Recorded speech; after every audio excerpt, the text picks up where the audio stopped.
Ngayong araw nga namin papalagyan ng hikaw si Ellie dun sa may SM. Ipapasyal na rin namin para hindi masyadong naiinip sa bahay. Medyo makulimlim nga kaya sabi ko kay Dada medyo bilisan namin para hindi kami abutan ng ulan. Mukha kasing malakas ang darating na ulan. Pagdating nga namin doon halos wala na kaming makapag-parkingan ni Motmot kaya nga si Dada naghahanap pa. Linggo nga pala ngayon kaya pala medyo madami yung tao dito sa may SM. Linggo lang din kasi pwede si Dada dahil nga linggo lang din ang day off niya. Ang sadya lang naman kasi talaga namin dito ay mapalagyan ng hikaw si Ellie. May nakapagsabi nga sa akin na maganda nga daw sa Silverworks magpalagay ng hikaw dahil nga may libre ng ointment, may libre pang hikaw. Siyempre, tayong mga mami, mas pipiliin natin yung mas maraming libre. Charot. Medyo nililibang-libang ko nga muna dyan si Ellie. Panigurado kasi after niya malagyan ng hikaw ay iiyak ng iiyak. Kaya nga habang inaayos ang ilalagay na hikaw kay Ellie ay nililibang-libang muna namin siya. Medyo struggle nga sa ating mga mami yung mga gantong eksena. Inabot nga kami ng siyam-siyam dyan sa paglalagay ng marker para sa butas na tenga ni Ellie dahil nga napakalikot ni Ellie sobra.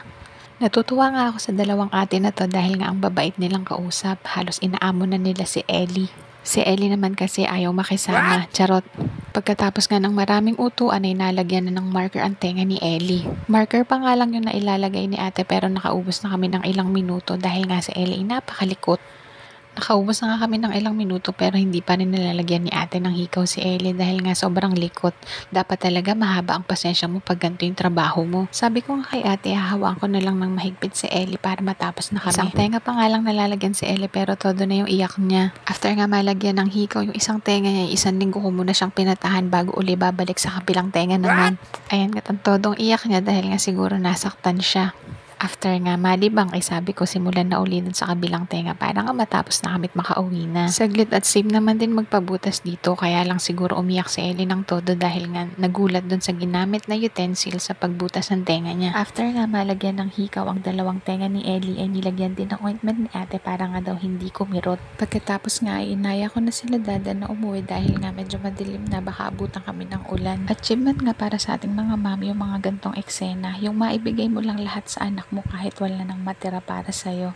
Yung makita mo lang na meron sila kahit ikaw wala. Di na nga importante ang mga bagay na meron ako o wala. Ang importante andyan sila. Masigla at walang sakit. Di pa nga kami nakakalayo ayan bumus na nga malakas na ulan. Di nga ako nagkamali. Buti na lang ay may dalang tarapal si Dada panangga dun sa may malakas na ulan at hangin. Di rin kami mababasa ni Ellie sa loob. Safe naman din si Kuya Sean dun sa likod kay Dada.